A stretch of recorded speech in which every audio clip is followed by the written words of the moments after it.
Okay, let me check that the board is clear. It's clear-ish. I've got a little bit of glare right here. Try and pull that around a bit. 1 second. That's a little bit better, isn't it? Well, I'll try and just turn it off, see if that works. Yeah, that's much better. We've got a lot of sunlight today anyway. It's quite a sunny day here. It's actually cooled down a little though in the last, well, especially this morning. It was much colder. We had a lot of dew on the grass. It seems that autumn has already arrived at the end of August. So hello, without further ado, let's get started with these phrasal verbs. Let's get down to business. So, chapter 26, prop up. You'll notice that many of these phrasal verbs are now being repeated. These phrasal verbs crop up in every chapter. They're repeated. They crop up again and again and again. So please use that phrasal verb, crop up. It's a good one.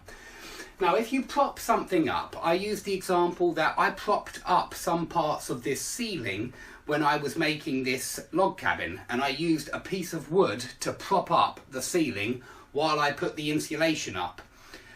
In fact, I was propping up the insulation. That's what I was doing. I was propping up the insulation while I put a wooden board up to keep the insulation in place.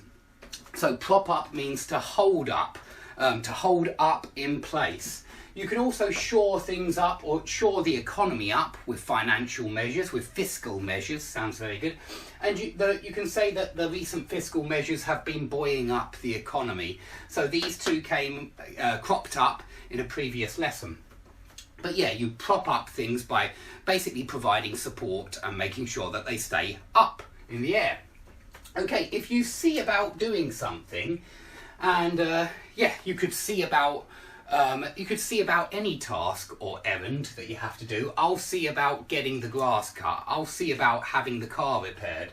And it means to get someone to deal with a certain task or errand, to sort out a task or errand. And it involves maybe calling out the plumber or something like that. If you're seeing about getting the boiler fixed, you'll need to call out the plumber. And so see about, it basically means sort out a task or sort out an errand. And you could also say, well, we'll see about that. And that would mean, let's wait and see. We'll see whether that's true or not true. So it could be used in a couple of different ways, see about. But see about certainly means to deal with a task or an errand and get it sorted out. Questions, please ask them under the video. Otherwise it will stop me explaining these phrasal verbs. So if something doubles up as something else, it means it can be used as something else as well. So maybe you don't have any pillow on your bed and you decide to use your jumper, which will double up as a pillow. Your jumper doubles up as a pillow. Your plate may double up as an ashtray. If you don't have an ashtray, you might decide to use your plate instead. Then your plate will be doubling up as an ashtray. Now, if you round people up, you gather them together for some kind of purpose, for some kind of project. So you might need to round people up in order to get a football team together, in which case you might say, I wanted to rope in a few friends. But remember that rope in is slightly different, because round up just means gather people together. So if you're in a big crowd of people, you can start speaking, maybe with a loudspeaker, to round them up into a group so that you can start talking to them. So round up just means gather people together. Rope someone in means it's like a lasso. It's like a cowboy with a lasso. It's very visual phrasal verb, this one. And you rope people in when you need to find people, maybe for your football team, but maybe for something else. Maybe you have an English practice group and you want to rope in some other people. It means that maybe you've got only 3 people and you want to rope 4 more people in. And it just means get those people also in the group. But I think it's similar to round up a group because you're still gathering people together. But rope in is for a specific purpose. Maybe your English group, maybe your football team, maybe it could be absolutely anything. Maybe there's a work outing going on and there aren't enough people going yet. You have some places left in on the coach and you want to rope a few more people in to participate. Okay, sift through has come up before. It cropped up in another lesson. When you sift through the rubbish, it means you've dropped something in the bin that you shouldn't have and you want it back, so you sift through the rubbish. But you could also sift through documents. If you have hundreds and hundreds of documents lying on your desk, I've got quite a few over there, you might decide to sift through them. I try not to sift through them because a lot of them are immensely boring, bills, that kind of stuff. But you sift through documents, you're looking through them, maybe you're even poring over them, but poring over sounds like you're examining them, you're scrutinising them, whereas sifting through sounds like you're just looking through them, maybe not very carefully when you're sifting through. But sifting through rubbish, you're certainly looking through it carefully, but the idea is that you're doing this. But you can sift through the belongings in your bag. You know, if you've got one of those bags that's full of all sorts of stuff, you might sift through the stuff to find what you need.